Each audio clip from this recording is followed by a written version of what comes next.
Good morning, Caroline. Hello. It's so good to meet you. And the way we met was it was on LinkedIn when I was doing a post about menopause and, looking for guests for the podcast. And you put yourself forward. So I had a little rummage around your website and around your profile.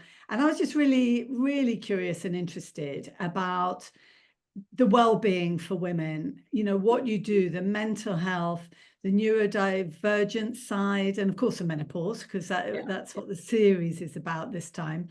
But I just wanted to start first. It's disgusting outside. We are the 21st of January. It's gloomy, it's misty, it's raining, and it's cold. What have you been up to this morning? I've been out for my one hour long walk in nature. It's something I do without fail every single day of the year, come rain or shine. I am Swedish, grew up in Sweden, and that's just part of our culture. We tend to not get too upset about the seasons. We embrace them. So we go out, we spend a lot of time outdoors, getting fresh air and daylight. We just dress for it. We wear a lot of wool and layers, and then we have a lovely cup of coffee and cake when we get back home. Oh, well, sorry, I've just put you're my first podcast. I don't mind everyone knowing that. So I've just remembered we're supposed to be like this. Sorry, ADHD there. Wonderful. I love it. Wonderful. Puts me at ease already. Oh, yeah, please feel at ease. And yeah, my husband's Swedish as well. And I mean, they make such incredible cakes and biscuits. Yeah. And their coffee is divine.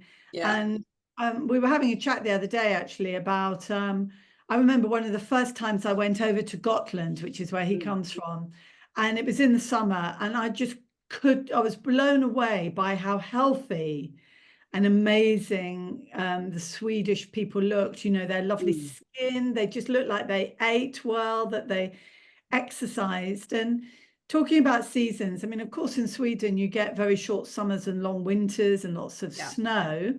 Yeah. But just dress for it, I say. I love our seasons in the UK. And I love winter. I happen to prefer winter. So just have the right clothes and get So outside. much of it is the right clothes, isn't it? Because I don't like being cold and wet. People seem to think, oh, you like getting cold. It's like, no, I hate being cold and wet, but I wear a lot of layers. I dress for it. And actually, when you're outside in nature, it's not so bad. I think it's when you're sitting at home thinking, oh, I don't want to go outside. But when you're in nature, like you said, winter is beautiful. And just you're surrounded by trees, so the sound of water, it's magnificent. And it's so good for your mental health. And I think that's a huge part of the Swedish healthiness is this daily we get outside, any weather we'll go outside. And also that means that we move, we get more daily movement, we get a little bit of daylight, whatever precious daylight there is in winter. And it helps so much with mood. And as we know, ADHD or serotonin, we need a bit of help in that area, don't we? Yeah, we absolutely do. So you've told me where you're from, and I'd love to ask you actually. I'm just very blunt, being AuDHD, and I have warned everybody in our previous little intro chat. You've told me where you're from. You're from Sweden, and the next question is to ask you, how old are you, and where do you actually live? I'm 49. I'm going to turn 50 this year, so it's a big one, which I'm dreading a little bit, but we can come on to that, but not till October. I live in West London. So I live in London, but it's a very leafy green area close to the river. So I've got trees and river and trees and water, which are my two things that I need in my life. Oh, yeah, totally with you. And for me, the sea. Yeah. I mean, ideally the sea, right? Ideally the sea, but for me, second best is like, I'll take the Thames. I know it's quite dirty, but at least it's a sound of water. It's that spaciousness that it gives us. Beautiful. I mean, where I live in Frome in Somerset, and people have been taking videos of otters in our town centre on the river Frome, a mother and her two teenagers. And we also have beavers. Oh, amazing. I mean, how incredible is that? Yeah, it's extraordinary. Yeah. It must say something for the water. Yeah. So, excellent. Okay. So I'm trying to sort of build a picture, with my guests about your hormone journeys, really. when, if you know, when you started your periods, but more things like, you know, neurodivergence, mental health, and, you know, just our menopause and our neurotypes. So can you tell me, what is your neurotype and when did you discover it? So I think I'm AuDHD, but I've only got a diagnosis for the ADHD, which happened 3 years ago. I was completely clueless about all of this, although I do have an autistic mother, but I was looking into a diagnosis for my oldest daughter. And I had suspected autism and ADHD in her since the age of about 4, and she does have both. So she's AuDHD. But as I was reading through the symptoms of ADHD, I'm like, oh my God, but I tick every single box. I'm so incredibly ADHD. It's not even funny. I couldn't believe that no one had picked it up. You know, not myself either, right? So obvious. And I looked back over my entire life and everything, every decision, every mistake, every crazy thing, every good thing, a lot of things made sense overnight. Yeah. And it's the same for me. And it's funny, isn't it? Because AuDHD, I wasn't talking about that at the beginnings of the podcast when I first started it a few years ago. And it's now kind of the buzzword in a way. And quite a lot of people are sort of saying, you know, are many, many more of us AuDHD? Yeah. And how it affects us. I mean, I'm very positive about it. I personally say, thank God that I'm autistic because it keeps my ADHD in check. Yeah. And just, I don't want to throw you a curveball, but just because of the ADHD and some of our traits that we have, one of the traits, it's definitely one of my biggest traits, is RSD, rejection sensitivity dysphoria. And I know that you've written about that quite a lot, and it affects you too. Do you mind just spending you know, a very, very short amount of time just explaining how RSD is for you? I mean, I get RSD every single day. It could be something simple as someone just cutting across in the line to buy coffee, you know, or it could be a raised eyebrow or a delay in responding to something. Like I seem to go down this negative, oh, it's something, I've done something wrong, it's bad, they don't like me. I tend to go to that very, very quickly. It happens in nanoseconds. And even though I'm trained now and I can go, right, this is just, it's a little trauma. This is just a strong physical reaction. Take a few breaths. It's okay. There's another side to the story. I still get that RSD.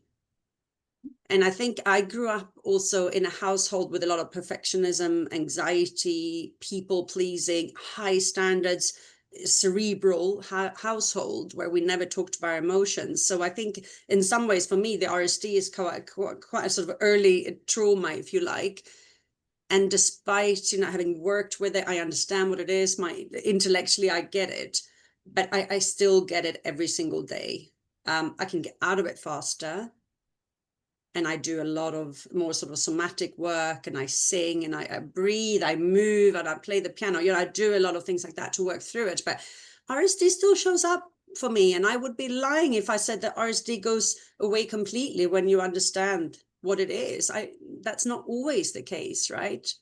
Listen, and I think, you know, I don't know why I'm really into paleoanthropology and the you know, the evolution of humans, and I do tend to think that everything's there for a reason, and I think that RSD is there for a reason. But I was listening to a podcast, name blind, can't possibly remember what it is, of course, but one thing that they said, which I just found very, very interesting, was because we're often late diagnosed, but we've always been ADHD and autistic. When we were young, when we were children, in our environments at home, there were micro traumas, such a difficult word, isn't it? But there were micro traumas, and we already had RSD. So what we did is we did that people pleasing. We did all these different things, and you know, to not get thrown out the pack, because if you get thrown out the pack, you're going to die. And so as we got older, so that we didn't experience RSD, which is unbearable for us, we avoid it. So that's when the imposter syndrome, the perfectionism, and everything else came in. So it is every day, and something that I will be talking a lot about because it affects us so much. So thinking about, thank you so much for that. It's really interesting. just thinking about hormones and your hormonal journey. And I know you're not sure about when you started your periods. I was 16. Some people know, some people don't. Mm, Research is coming out for neurodivergent people that many of us start our menopause much earlier, in mm, our sort of 30s, early 30s, and very rarely, but you know, even sort of pre perimenopause, things are starting to happen. But we kind of need to look at the whole thing as a package, really, don't we? yeah. As far as so okay, the periods, but we're not sure what your age was on that. But can you tell me a little bit about your journey for childbirth? I know you have two daughters, and your pregnancy. You know, what was, you know, that like the birth, the pregnancy, and afterwards? So with my first daughter, quite a lot of mood swings through the pregnancy, but not too bad. But then in the last trimester, I have something called hip dysplasia, and I have a very shallow hip socket with very poor rotation. So when the body's meant to open up, preparing for childbirth, my hips couldn't. So I wasn't actually, for those last 3 months, I was in agony, and then I had an X-ray after birth to discover what was wrong with my hips. But essentially, even though on paper I had two lovely water births, in reality with my first, actually because of my stiff hips, she got stuck and they had to yank her out with a lot of force.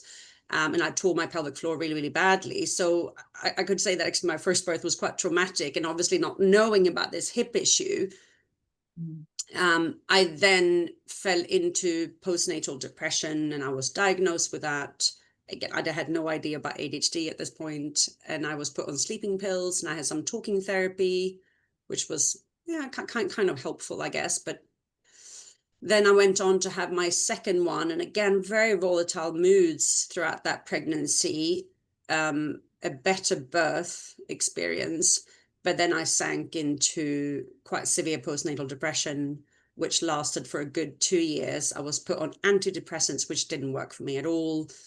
I'm incredibly sensitive. I have super high sensitivity to anything, you know.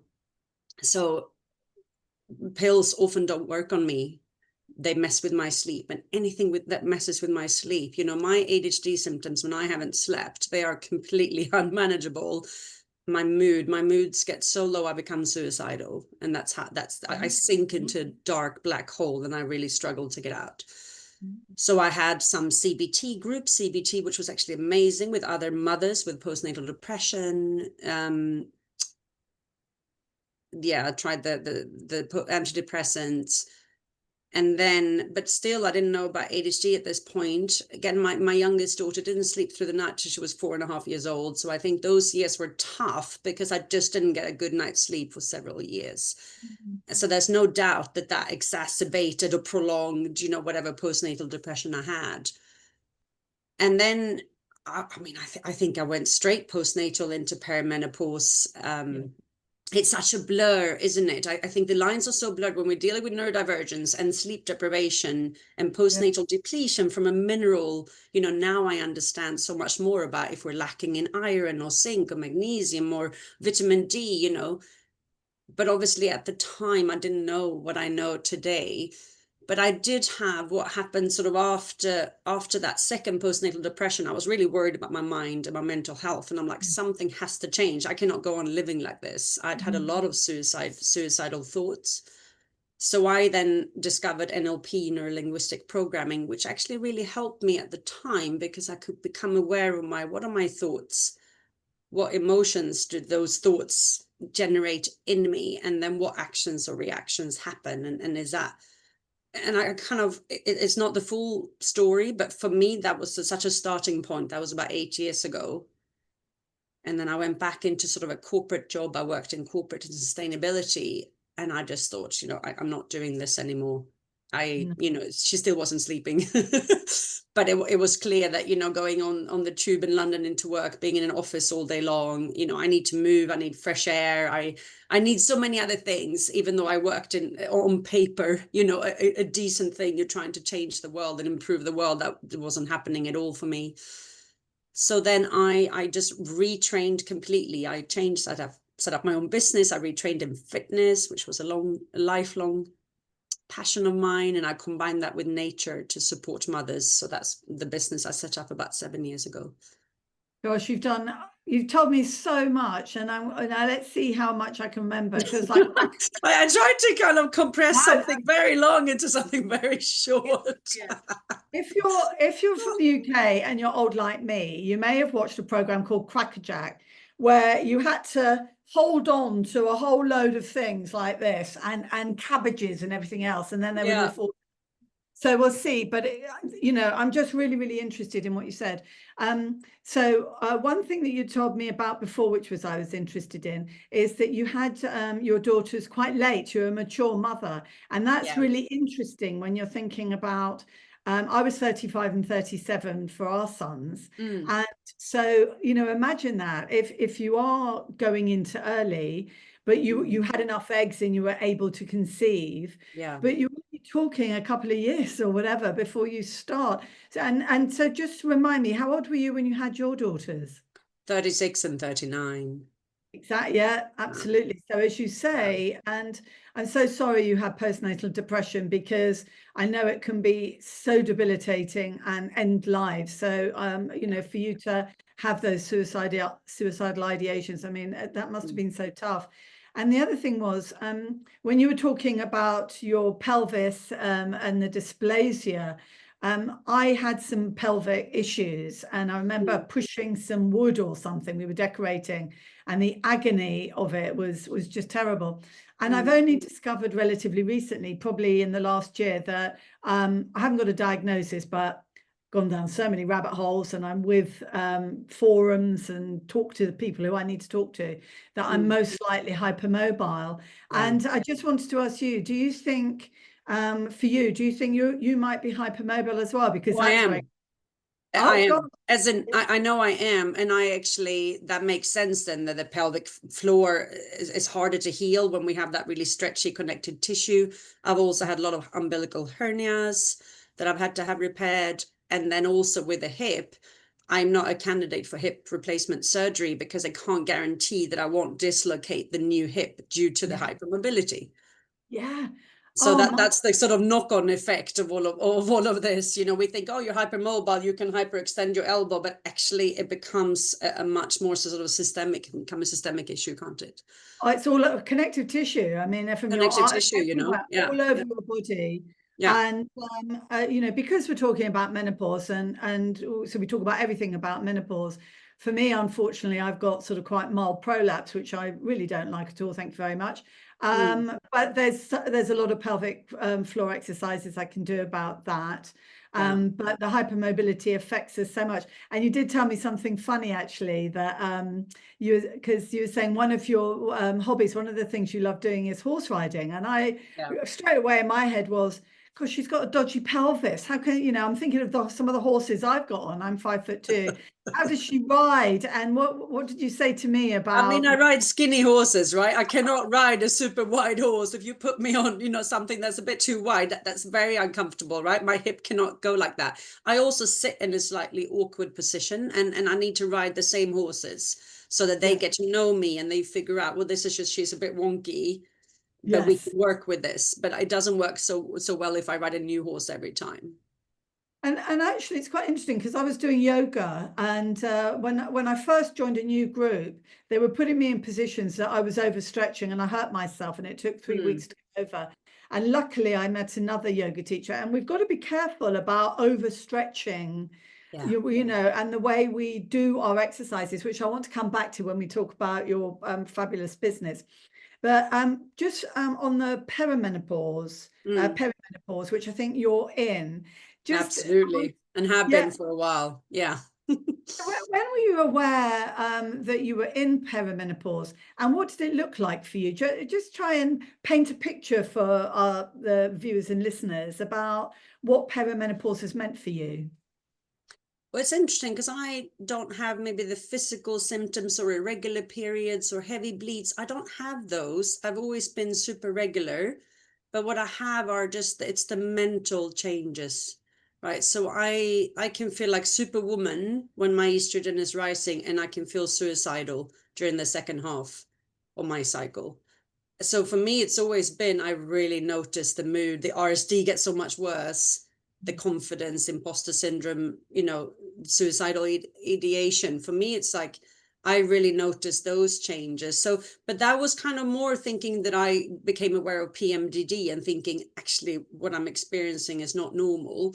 But in terms of perimenopause, what I started noticing was that actually I wasn't getting the same, I wasn't feeling as good in the first half of the cycle anymore.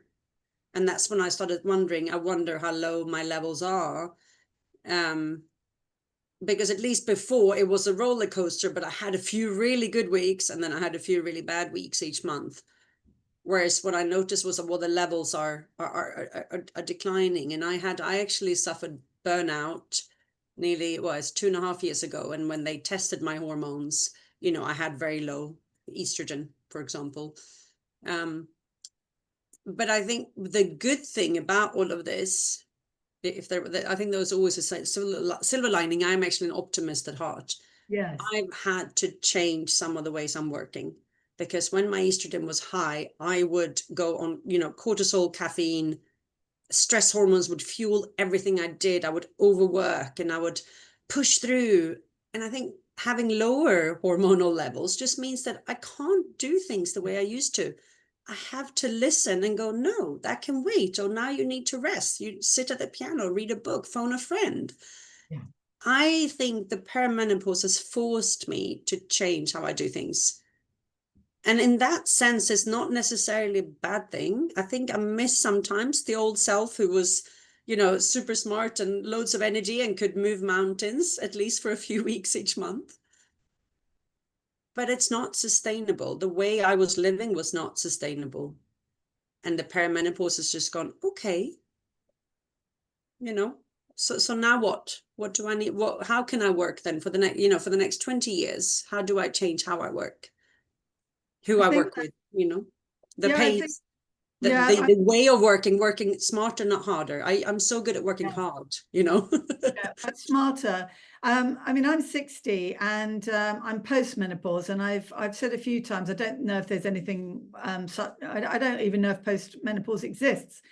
And so, you're in perimenopause and you've got menopause to come and postmenopause and Mm, whatever happens after that.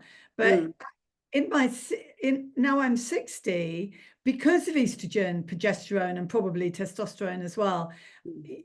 you get a whole bunch of other stuff going on. And Yeah, that's things like sometimes prolapse. You still have the low estrogen, and mm, whereas, for instance, I used to be really, really bendy, super bendy like my mum, I'm snappy now. So I've sprained ankles, I've broken ankles, and I have to be careful. So a lot of the exercise I do is weight bearing to yeah, make sure my thighs are strong, my legs are strong, my arms are strong, in case I fall and I need to protect yeah, myself. And there's things like that.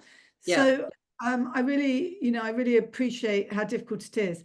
And different people do different things. So, for instance, some women who are ADHD might be on ADHD meds, and Mm, they might know that when they get near to a particular part of their cycle, they should up their ADHD meds to get them through.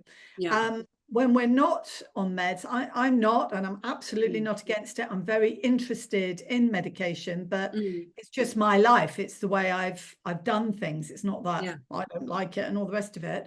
Mm. But you've found ways. So is it difficult, or can you just recognize, when you're in a particular part of your cycle and think, right, I need to slow down, I need to go for the walk, Mm. because obviously in perimenopause, we're all over the place. Yeah. But this is when I think really tuning in and listening to the subtle changes and not trying to numb them or suppress them is quite important, because it's true. My cycle is at the moment is highly irregular, actually, having been very regular, and it was so much easier to track. So now, I take the sleep that I need, right? If I sleep more during certain parts of the cycle, if I feel that that's what my body wants, I don't drink another cup of coffee. I don't have sugar, I don't try and push through it. Um, So I think the rest and sleep are really crucial. I eat really, really well. Again, because of my high sensitivity, I notice any insulin spikes, blood sugar spikes. So I know that protein helps to generate dopamine. I know that exercise generates several feel-good hormones, including dopamine. So I have designed my life around my sleep, my time in nature, my rest, my fitness, and really good whole foods. I really try and avoid ultra processed. I eat very clean, very simple food because I'm not Yeah, and I'm not an amazing cook, and I don't have the the yeah, executive functions for too much sort of complicated meal planning. But I have a few staples that I eat. You know, I'll eat my nuts, so my flaxseed, my avocados, my salmon. Um, so I have sort of designed my life in a way that works for me, and that's how I can get by without being medicated. Now, if you told me to go back into one of the corporate jobs I had 15 years ago and work from 8 to 6 in a busy office, open plan, travel for business every week, and take the tube in 5 days a week in crowdy, smelly, yeah, environments, I would probably have to be medicated. At this age, I don't think I could do it. Back then I could, because I masked, I pushed through. I also got a buzz out of it, partly, But I think if you can design your life around these anchors, I think of them as anchors. These are yeah, my anchors, right? Nature is a huge one. Music is another anchor. I sit down and play my piano very often to give when my mental chatter goes yeah. off, because it does. I just like, okay, let's just bring it back. Creative activity. I would love to actually, I might pick up painting or something as well. I think would be really therapeutic, or pottery. Yeah. So I run my own business. I can set my own hours. I work harder. I love hyper focusing, but then I know that there has to be followed by rest. Otherwise I'll burn out again. And burnout is, chronic stress and avoiding burnout is so important. And you're mentioning anchors, and I know that you use the metaphor scaffolding as well, and so do I. Yeah. And I have to say, I mean, my husband thinks I'm completely potty, and he doesn't get Okay. it. And I say, okay, but that's okay, but you're not a woman, and this is my thing. Okay. So I plan and organize my life within an inch of its life. My Mm. notebooks, my diaries, my visual planners, all the things Mm. that I do. And I'm glad that I do it, because it's feeding into my autism and my ADHD. Yeah. And I'm a bit OCD as well. And I'm allowed to say that. I don't need Yeah. a diagnosis, but I know what it looks like for me. Yeah. And the thing that you're saying is that when the intrusive thoughts come in, and maybe the RSD and those, Mm. it's just like a bully thought, Yeah. going into flow is really important. So at the moment, honestly, I just sound, if you're neurotypical, you're not going to get this. My heaven at the moment is I have a little den. It's part of a converted garage. And in there, I'm currently building a 9,000 piece Titanic Lego model that's 53 inches, sorry, I'm inches wide, and weighs 20 pounds. It's absolutely fantastic. Mm. While listening to the new Harry Potter audiobooks, I've just finished The Philosopher's Stone. I sound like I'm about 12. And for me, that is flow par Yeah. excellence. And For sure. and it's getting into that flow state, which is amazing. And actually, just sort of going in a lovely segue from menopause into mental health. And I'm checking my notes, hope you don't mind. I mean, it's just such an important part for us in menopause, and being neurodivergent. And you have found ways to look after your RSD.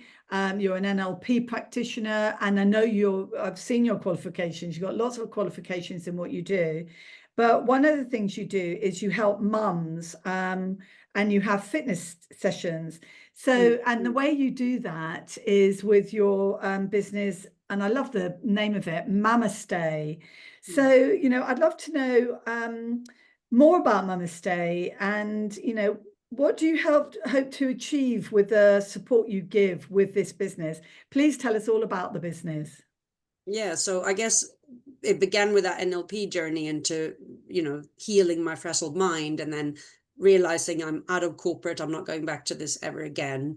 And then I thought, well, what is it that I want to do with my life? And then that coming back to fitness and nature are two big passions. And I thought, well, can I put it all together? Because I'd had such a tough experience myself after giving birth. I thought, surely you know, who supports mothers, especially in that first year after giving birth. Everything is so focused on the baby. No one even asks how the mum is. Everyone's like, oh, such a lovely baby. And you're like, and the mum is quietly falling apart. So for me, when I set up that business, it was very clear I want to do physical rehab in terms of prolapse, pelvic floor, like what does the body need to rebuild it inside out. I wanted the mental, some of that mental kind of coaching and support around NLP, because you hear a lot of mums going, I'm broken, my body is broken, I can't, you know, there's a lot of that. And if we say that, right, those words have a lot of power. We feel that in the body too. So I bring that into it in a very subtle way that most people actually probably don't know that I do, but I weave that into how I teach both my classes, my one-to-one sessions.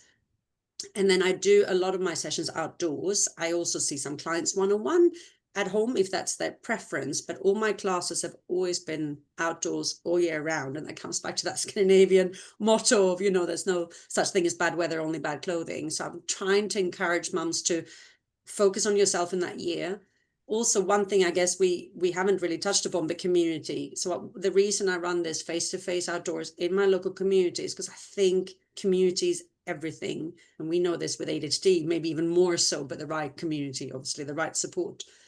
So the thinking behind the business was I just want to heal mothers on every level after childbirth, and I'm going to bring them together in a local community, those who want to meet other mothers and not feel so lonely, because it can be very lonely when you're on maternity leave. You know, sometimes we see the fancy Instagram posts and I'm thinking, but the reality is different. It's repetitive chores, you're exhausted, your body's not the same, your partner is going off to work. You know, we don't talk enough about these things. You're bored and You're bored. bored. I was so bored. I have like a really inquisitive mind. I was like, I'm bored to death. How can people just talk about, you know, this and that and nappy changes and color of the poo? I was like, can we have some more interesting conversations? Like, I speak 4 languages. I've lived all over the world.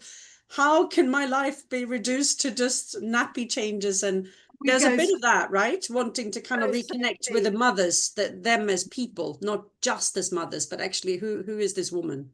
Oh, absolutely. And we go deep as well. And the baby thing, if you go to baby groups and things like that, it's so superficial. And oh my God, the small talk, yuck. Oh God, the small talk. I mean, I could never do that. As we know with ADHD, is we don't do small talk. You know, my life is too short. I go straight for the deep conversations, but that doesn't always work so well in a sort of kind of, I guess, English neurotypical society where we just do the chit chat. But I'm like, that doesn't give me anything. Chit chat doesn't give me anything. It doesn't fill me up. It makes me feel even more isolated, actually, and it did at the time. So that was the sort of reason behind the business. Yeah, and being in a group, just remembering what is it about women when they have babies or when they meet each other that they have to all of a sudden go really, really high pitched, and that goes into my misophonia, and I'll leap 2 feet in the air, and their expressions are changing and all their body language, and I'm thinking, why are you talking like this? You didn't talk like this 2 days ago.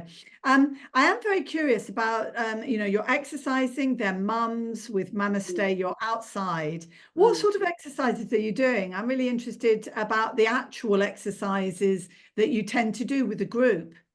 I mean, it's a mixture of Pilates and strength, right? Because we need some Pilates exercise for that rehabbing those deep core muscles. I do a ton of kind of moving, exercising your glutes, your back muscles. So I might put up a suspension trainer on a tree and we do some rows to strengthen the back. A lot of the time, what happens when we have sort of gyms with young male trainers, there's such a focus on pec muscles or shoulders. And actually, as women, especially when we rehab, we've lost a lot of strength in the posterior chain. So that's the back of the body. So I focus so much on back, glutes, deep core muscle, deep abdominal muscles, pelvic floor. And so it's a combination of mobility and strength. And it's always sort of gradual. Where are you on your journey? And I try and meet people where they're at. So there's a ton of variations of every exercise. There might be 3 different, you know, variations depending on if a person has prolapse, if they are 3 months, 6 months postnatal, 2 years. There's something for everybody, isn't there? And and I'm sure that when you get your group together and new people come in and everything, that you'll say, you know, tell me your story. Where are you? What's your issues? And that you will give bespoke support to each of the people in your group, because they're going to be coming with something different, but holistically for the group. being outside, being together, being women together after, because I mean, evolutionary wise, you know, tens of thousands of years ago, the sisters, the aunties, the mothers, we would all be together in small groups of women helping. And we're so lonely now, that doesn't happen, and we're so isolated. I think what you're doing with Mama Stay is absolutely wonderful. We need Mama Stays all over the place. We I absolutely do. think so. I really think so. But, you know, I'm still in the minority, right? Even in my local community, there are a lot of people who don't, you know, they work with the babies, and which is great. They do classes for the babies, but I still come back to who is supporting the mothers. And I think the mother is sort of the cornerstone of a family. So I think if she can feel supported and rehabilitated in those early days, we can maybe prevent or reduce some of the postnatal depression and some of the challenges that can come from the loneliness, or, you know, an undiagnosed, whatever it is, ADHD, prolapse, you know, Really. all these things, you know. I So for really me, it's like agree. it's more coming back to prevention rather than cure, that we Yeah. were going in too late. And I can see another version, Granny Stay or something else, where you're post-menopause, you're 60 and you're Mm. needing the same thing. You need Yeah, you're not bearing children anymore. Your children are probably grown up. You may have cared for elderly parents, and you need time for you. And at that point, you still don't have your estrogen, and you might be getting some health issues. yeah, And you still want to be with women in a yeah, community doing possibly slightly different, you know, exercises, and the mental health thing as well. yeah. It's just really, really important work you do. So when you're always working hard, you've done so much training and learning, and in corporate and now with your business. So you've mentioned the piano. I think, you know, you have sort of touched on them, but just to reiterate, it's so important that we have time for ourselves to be able to do the things that aren't family Yeah, orientated, for yeah, us, you know, yeah. self-care, maybe called a cliche, I don't think so. Self-care is not selfish. So I've Mm, got Lego, I like bird watching, I need to go out for walks. mm, When the Lego finishes, I'm just about to start a really beautiful Sicilian painting by numbers, because I like, and knitting, it's all repetition, yeah. repetition, repetition. I can't follow difficult instructions. Mm. Lego isn't, but so everything I do has to be sort of just repeat, repeat, repeat. So Mm. just tell me again your hobbies and your pastimes that you do just for you. I've always actually had a lot of hobbies, and some of them been physical. So I do love horse riding, running, you know, cold water swimming, rollerblading. That the physical and nature do figure still quite heavily, and always have. I love music. That's probably my second love after nature and fitness. So I play the guitar and the piano. I sing in a choir. And I was thinking, as I was reading all these Blue Monday posts on social media on Monday, and then I just went to the choir in the evening. There's probably about 80, 90 of us. It's a huge choir. And you Wow. sing and you just get goosebumps. And we know how important it is, you know, just that activating that parasympathetic nervous system. And I really get that from singing in a choir. I used to also do a bit of musical theatre. That's the good thing. We're living in London. You have access to all these amazing things. But that became actually a little bit too much towards the end, the dancing, the singing, and the acting. And I realized, you know what, I'm overloading my Yeah. perimenopause brain. I can't handle this. So I thought, well, actually, just playing the piano and singing along, or just playing the guitar or singing in a choir is perfect for me. So music is a huge part of it. And the moment I get any intrusive thoughts or low mood, I immediately will go, just don't try and think your way out of it. Don't, Yeah. you know, don't feed that brain. Don't feed those negative thoughts. I immediately go to the piano and I just sit down and I play anything. That's brilliant. And Mm. I've started well, I've started talking to myself, and the reason that I'm doing that is because my husband does it, and I always used to think it was quite quirky and funny and cute and everything and endearing. But there's a chap down at our DIY, and he's always going boopy doopy doo da da da da da da da, and I just thought, oh, it's so lovely. And because I am who I am, I went up to him and I said, I've started talking to myself, and I do what you do, and I really like it. And you know, anybody else who's probably neurodivergent, anyone else would have just thought, oh, how rude and blunt and everything else. Yeah, it's really good for my mental health, but it's really good Yeah, for learning and growing your brain. And I said, well, it's fantastic. yeah, So I've just bought Britain's favorite poems, and I'm going to start learning learning poetry, so that whenever any intrusive thoughts come in, I'm going to go straight into Dulce Decorum Est, or or any. There's a lovely one. It's The Mouse in the Church or something. It's just absolutely beautiful, and I'm going to learn that, and song lyrics like Up the Junction. Some just really strong song lyrics, or monologues from films, and vocalize them.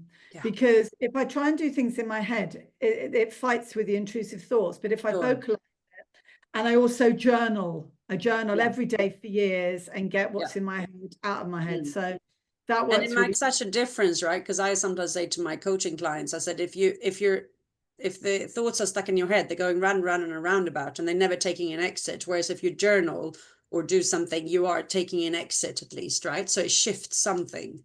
It is. And I do think it's biological. I think if you can look at things biologically, a lot of the time, and sort of scientifically, instead of with the emotion being the driving force, it really helps. So I've given up sugar and white carbs, and I stopped drinking alcohol, which I used to always love alcohol for 40 years, but no more. But the only way I've been able to do it really is to say sugar is very, very bad for me. And for inflammation, and I've been pre-diabetic and everything else. So it's about the sugar. And when I look at it with that lens, with a different lens, you reframe it, don't you? And you say, I'm not going to go the emotional way and say, you're terrible, you behave badly, you're this, you're that. I just say, I'm just quitting sugar because I think it's bad for me, and you kind of find a different way of doing things, don't you? Yeah. And it is quite important to work to understand, I guess, how the brain, oops, sorry, these random pop-ups that come.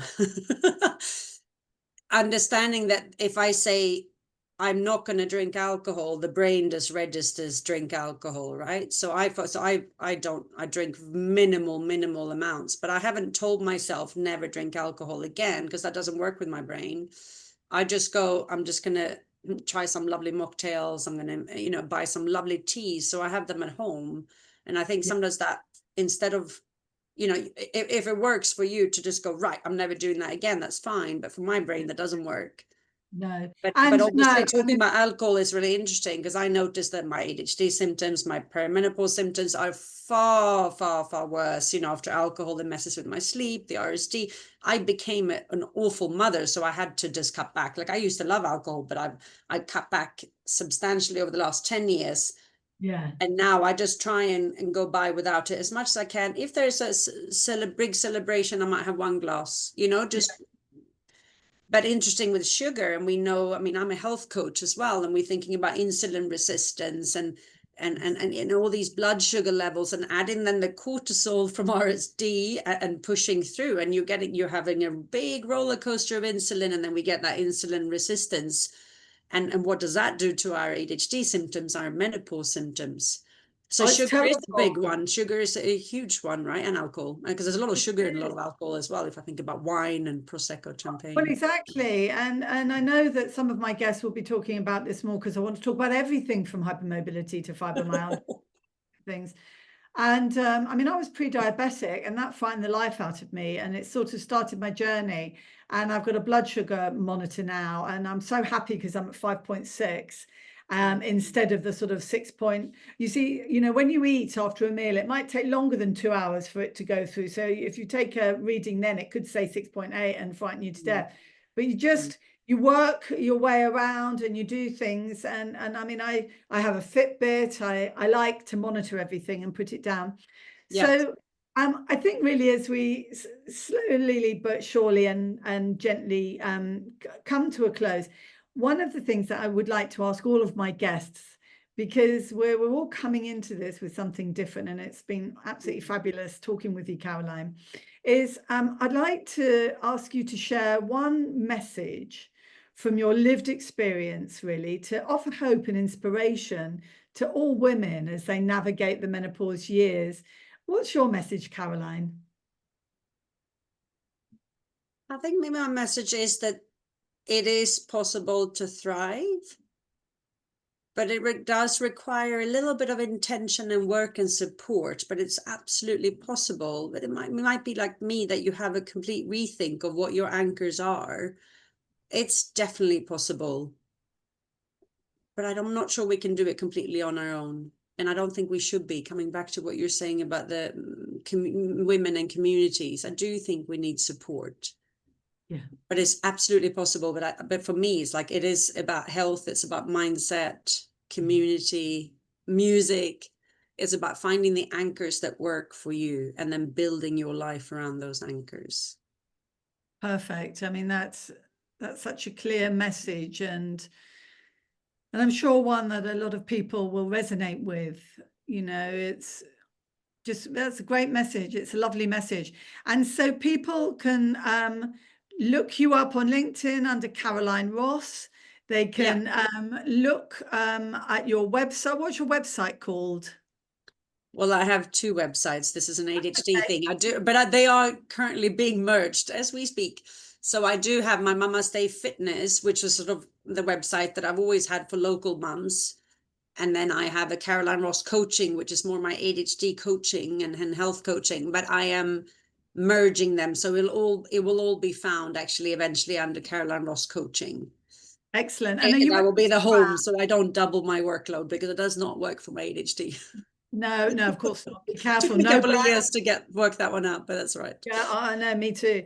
And are you on Instagram as well?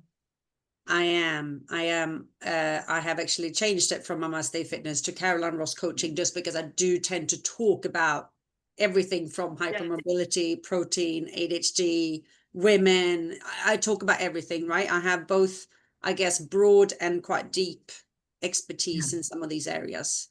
So Wonderful. So if you'd be kind enough just to email me those links, yes, we'll put them on the show notes. Okay. And it just leaves me to say thank you so much for our lovely hour that we spent together. I've really enjoyed speaking with you, and I will be following you and, you know, all the progress that you're making. And namaste. As they say goodbye. Thank you so much. Take care, Caroline.